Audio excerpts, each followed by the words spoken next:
J'ai commencé par peindre la petite que j'étais avant d'arriver.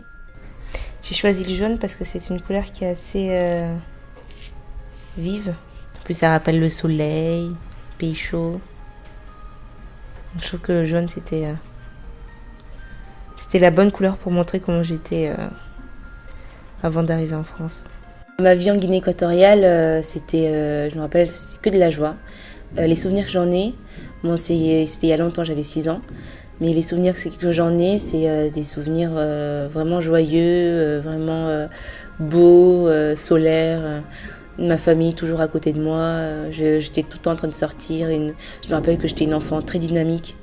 Je parlais à tout le monde, assez caractérielle. Donc je suis partie d'Afrique parce que ma mère était venue en France avec ma grande sœur déjà, et donc du coup il fallait que je la rejoigne. Ma tante, je l'appelais maman parce que c'est elle qui m'a élevée en tout cas quand j'étais jeune, mais c'est pas du tout une honte pour ma mère, ou c'est pas parce que c'est comme ça que ça se passe. Si par exemple ma mère ne pouvait pas s'occuper de moi, ben voilà, j'allais chez ma tante, et les cousins cousines, j'avais des cousins cousines, ben c'était mes frères et sœurs. Il y a pas toute cette hiérarchie en fait dans la famille africaine.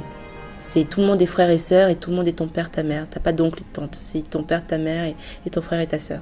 Donc quand je suis arrivée en France, déjà ce qui m'a marqué, parce que je suis arrivée au plein mois de décembre à Pau, dans les Pyrénées orientales.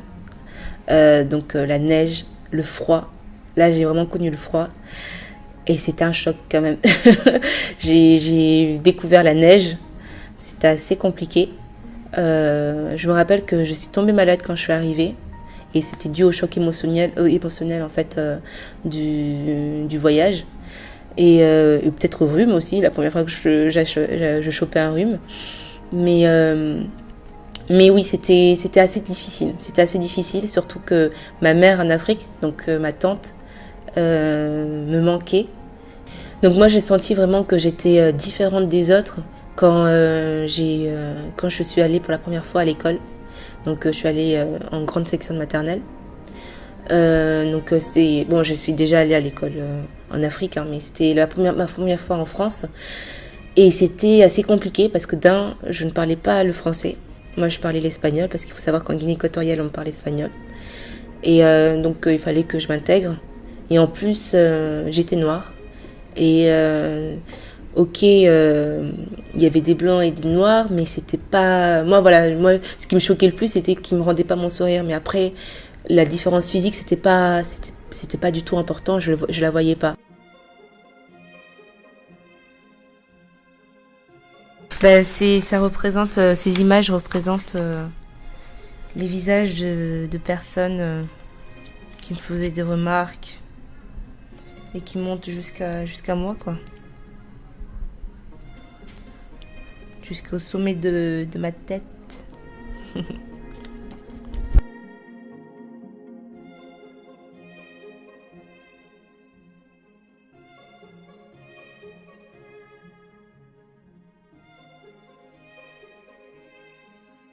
Je suis en train de recouvrir ce jaune par du gris.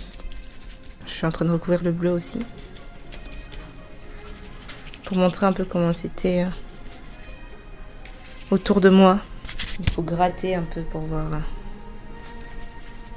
qu'en bas c'était joyeux. Il n'y avait pas forcément un réel événement je me rappelle pas d'un événement marquant, mais je me rappelle que oui, on voulait pas jouer avec moi. Je me rappelle que dans la cour il y avait une cabane, et c'était la cabane où j'étais, parce que les gens ne voulaient pas jouer avec moi.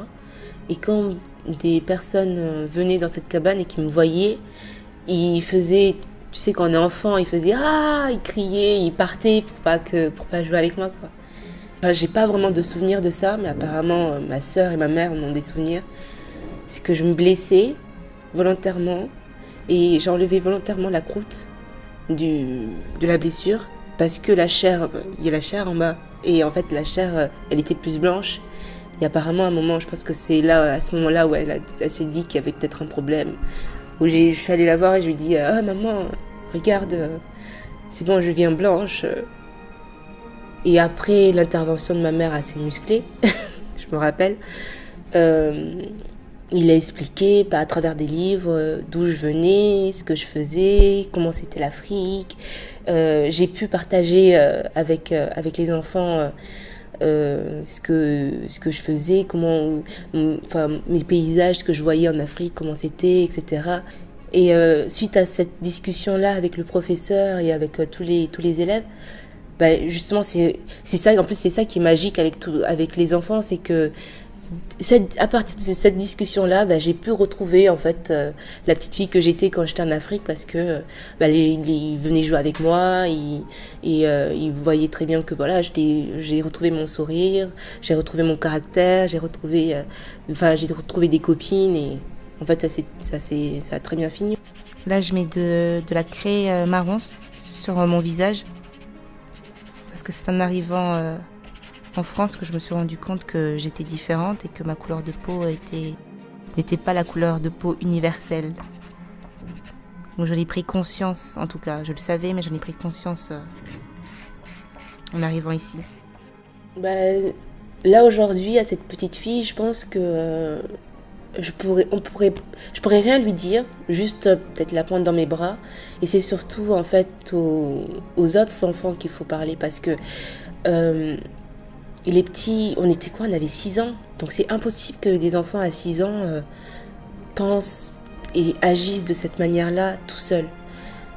C'est pas possible, parce que je sais que moi j'ai pas réagi comme ça parce que justement on me disait du bien des Européens. Il faut en parler d'abord, et il faut écouter les craintes des enfants qui voient quelqu'un de différent, et les rassurer et se dire que c'est juste physiquement qui est différent, mais c'est après tout est normal.